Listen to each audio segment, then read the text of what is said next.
Yes, here we go. Cole Palmer is back, baby.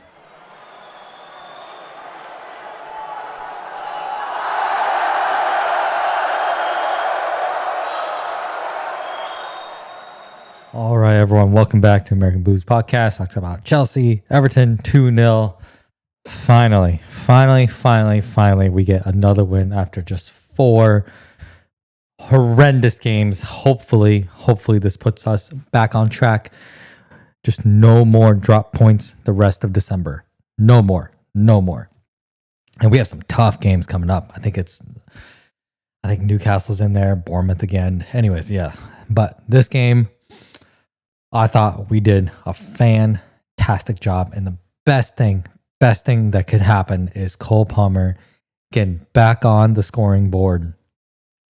First open play goal for him in a long time, actually. I don't remember the exact statistics, but yeah, it's been a while.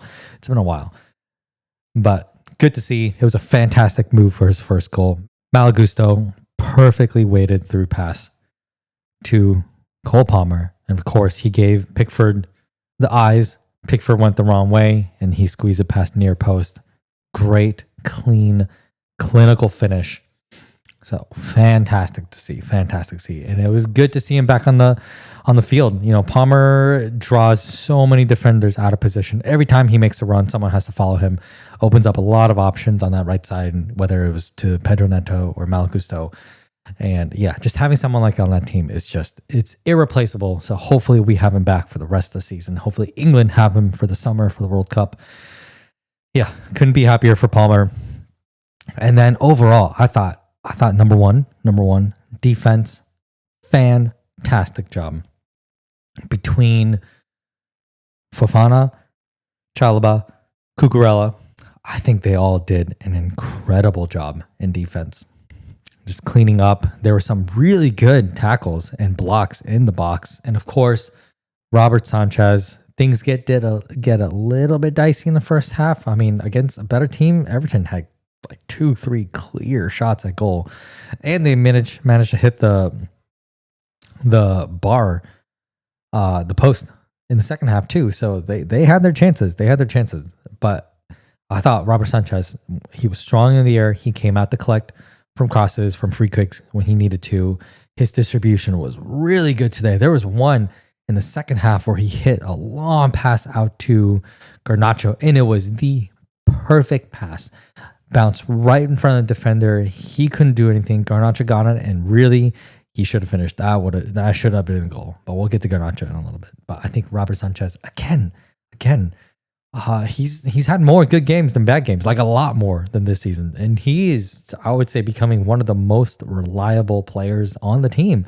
Like week in, week out, he's making huge saves, really solid in the air, really good distribution. Yeah, just fantastic. There was one moment where Everton had a really good cross, and Sanchez just managed to get like fingertips on a low cross that just pushed it a little bit offline. And the player that was charging in for Everton, there was nothing he could do because it was just a little bit off where he thought it was going to be, and he couldn't score a tap-in. And I thought that moment was huge because I think at that point we were only up 1-0, or maybe it was even 0-0 at that point. And, you know, either a tying goal or a winning goal for them would have been really, really bad for our overall confidence. But yeah, I thought defense really, really good. And I have to give another shout out. Today's midfield, it was Reece James and Malagusto, 2 traditional right backs, both playing midfield. A very tough role. You know, we don't have Caicedo right now. Thank God he's back soon because we really, really need him. But today, I thought they both did fantastic. I thought the only weak link was Enzo. I thought Enzo in the first half was not great. He seems tired, man. I feel like he needs a rest. Like he's not really sprinting. He's not tracking back. His passes are just kind of off all over the place. Sometimes they're not weighted. Yes, he's still making really good runs into the box, but nothing really happened too much from that today. But overall, I think Enzo is just overplayed. I think he needs a break. I really do. And we have more than enough players to give him a break. It's just, unfortunately, you know, when Enzo's on, he's the engine in the midfield, and he keeps things.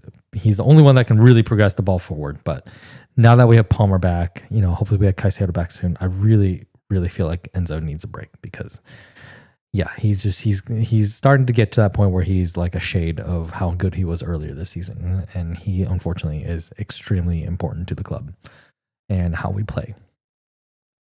But yeah, I thought Reece James, Mal Gusto, fantastic job. Mal Gusto all over the place, helping out in defense, moving ball forward in the midfield. He's making runs. Sometimes he's like the first person forward.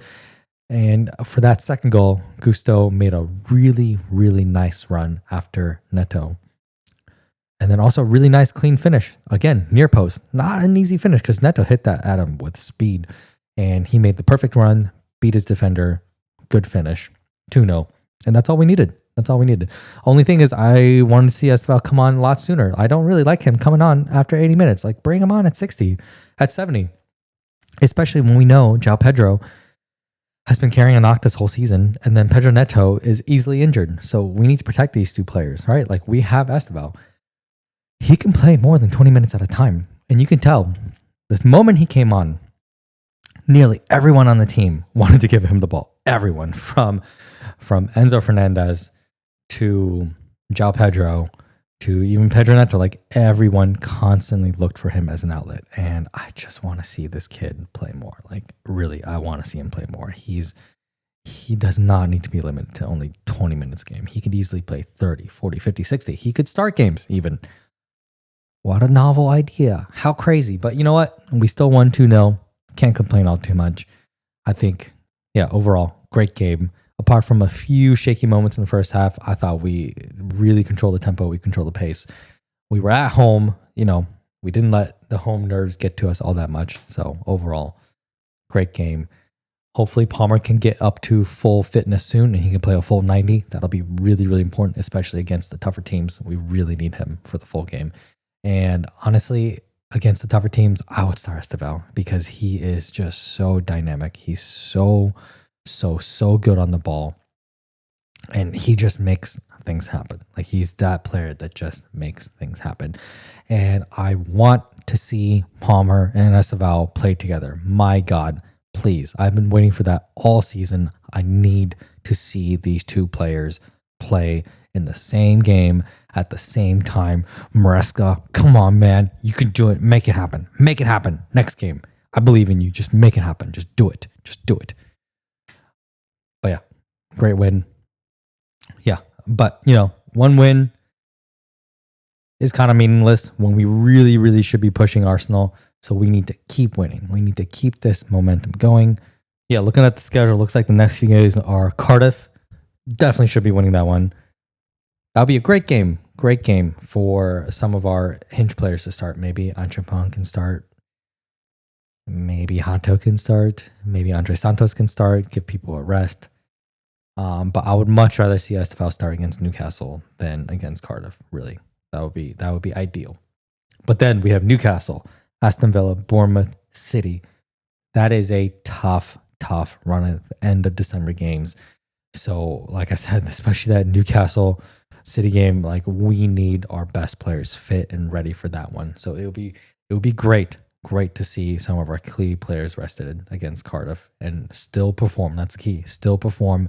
Please, backup players, you need to prove that you can be trusted. Like we have to. We cannot keep using the first team every single game. We will burn out so quick in the second half of the season where we're really going to need to turn it on. So lots of big games coming up. And then lastly, Garnacho. I thought he was great today. The only problem, finishing. I think he had like a hat trick of chances that he could have finished. So that's one thing for Garnacho to work on. Actually, I think Garnacho needs two things. I think he makes really good runs. His passing's pretty decent.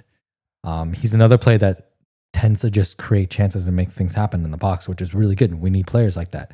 The trouble is his one-on-one, not great. I don't think it's ever been that great for him to take players on. That's something that hopefully he can work on, but it just might be him. I just don't think he has that raw like burst of speed, that like, that half yard burst that other players like Gittins and like Esteval have.